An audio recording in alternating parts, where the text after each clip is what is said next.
Hey guys, what's up for life here, bringing you guys the discussion on episodes 66 and 67 of Yu-Gi-Oh! RP.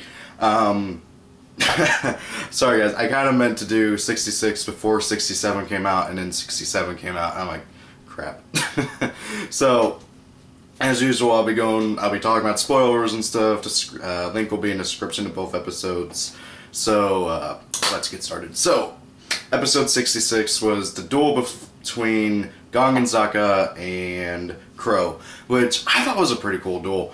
Not really much to say about it other than that Gong loses, although he put up a really good fight, and it went back and forth for a bit. But however, Crow was distracted at points because the kids broke in. They snuck in the most stereotypical way that kids sneak into places, you know, with them all stacking up on top of each other and wearing a big overcoat. You know, like, we've all seen that in a cartoon somewhere before.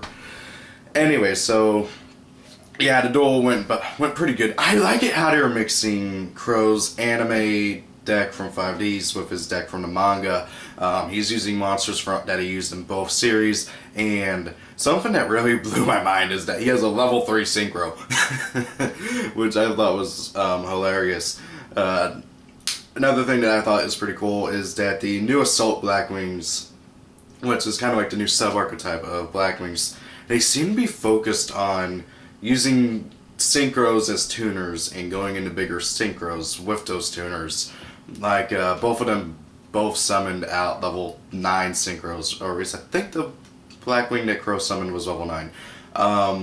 Now, Gong and Zaka's synchro was pretty cool. We also got to see Super Heavy Samurai Pendulums, which is really, really cool, and something that I think will help out the deck quite a bit, because a big problem with the deck right now is that it has trouble getting going. Another big problem is that it has recovery problems, like once stuff hits the grave, you can't get it back. We used to have Redox for that, but they Konami banned Redox. So,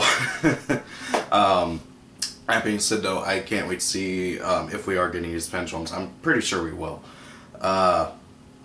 Overall, the duel was pretty cool, and you could tell that Gong and Zaka, even though he lost, he was proud of the duel and everything. Although I did kind of detect a bit of sadness in his face, like his emotions, you know, like just, no. Oh no, that's understandable. I like it how a lot of people pointed out that he's not using spells and traps, and they're like, hey, what's going on with that?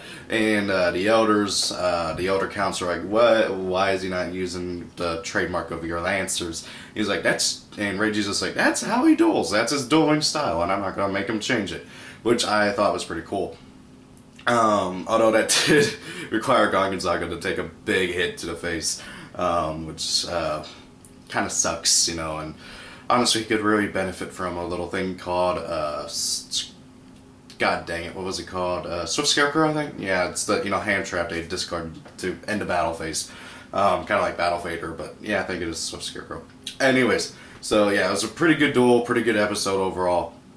And then episode 67, which is last Sunday's episode. This episode was really interesting. We got to learn a bit about Raya. Actually, we got to learn a lot about Raya. We got to learn a bit more about Reiji, and we got to see a bit more of just about everything. This whole episode was character development for Raya, a bit for Reiji, and a bit for Yugioh, and a bit for some of the other characters. Basically, what this episode boils down to is that the next duel in the tournament is Raya versus Shingo. But however, Raya does not want to duel Shingo. He runs off whenever Reiji comes in to figure out why Raya is refusing to come and duel. Raya runs off, he runs into Yugioh's room, which Yugioh's door was open because Tokumatsu, I think is his name, came in and wanted to talk to Yugioh about how there's a rumor going around that anybody who loses a duel in the tournament goes down into the like basement area of the city where they're forced to work in a garbage dump and like, you know, basically do what the Satellite did, you know, the garbage dump, and where they work you to death. And Tokumatsu thinks that this is most likely true, as he also heard similar rumors about where people go in the facility whenever like something happens, like if like their friend escapes or something and they're pinned for the blame. which, okay, theory time. I think, okay, now if you guys haven't heard, there's rumors floating around on the internet that Yusei's Japanese voice actor was spotted near the studio or in the studio where they make Arc V. So, here's my theory. I think something's going to happen where they're going to go down into the garbage dump area. Probably after everything is all said and done, Yugioh's probably going to go and rescue his friends. Although he might also get thrown in there. And while they're down there, they're going to meet Yusei. That's what I think. That's my theory. That's what I'm thinking. And that's where I think Yusei is. It would make a lot of sense because that's basically the satellite. Now it's underground, far beneath the city. And it just makes a lot of sense to me. So I am really, really, really hoping that Yusei's going to be down there. And that he's going to do what Yusei does. And also, if Yusei's going to show up, they better bring back Leo, Luna, and also Akiza. Also, something else that I meant to say earlier is that since we got an upgraded version of Red Dragon Archfiend in this series, I hope we get an upgraded version of Blackwing Dragon, because neither of the incarnations of Blackwing Dragon, either his anime or his manga version, do anything for Blackwings.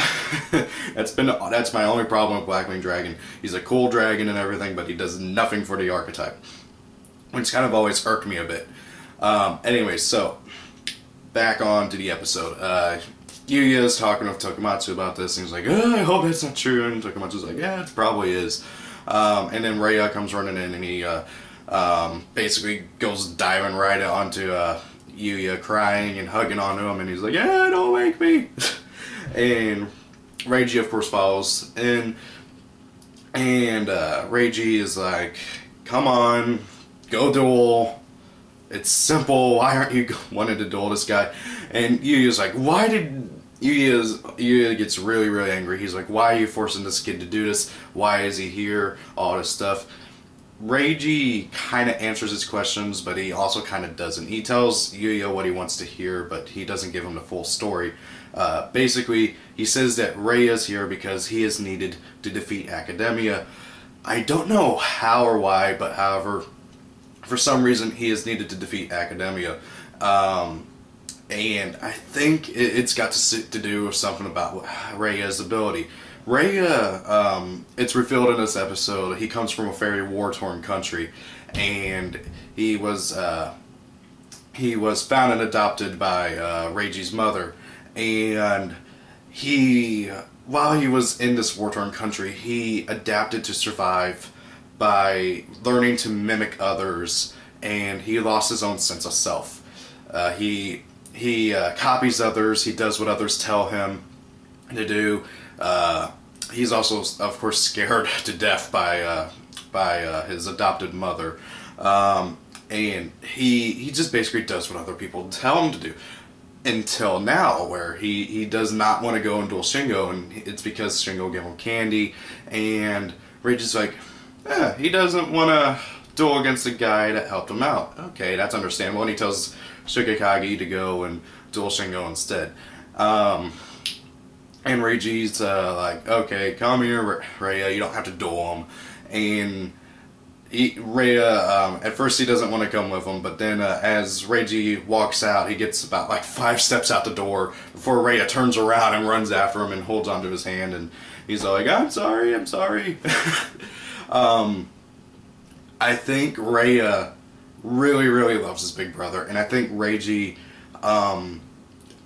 loves Reia, at least to some extent, or at least as a brother would, because Reiji, he does show that he really truly cares for the kid, and that he wants to protect him. He'll stand up for him if he needs to, but however, I think Reiji is being a bit pushy with him. He's got to let Reia adapt to at his own pace, and Reiji's kind of forcing it onto him. But however, I think he has good intentions. Now, the episode then kind of concludes with the before the duel starts, and it's hilarious because Melissa Claire, the announcer, she reintroduces everybody, and they didn't change the name. It was still Rhea, and Tsukikage pops up and she's like, "What, a ninja?" By the way, I don't know what it is about how she said ninja, it just made me laugh. And she's like, "What the heck?" That whole bit right there at the end was hilarious. Now, my overall thoughts on this episode, I liked it. It was really good.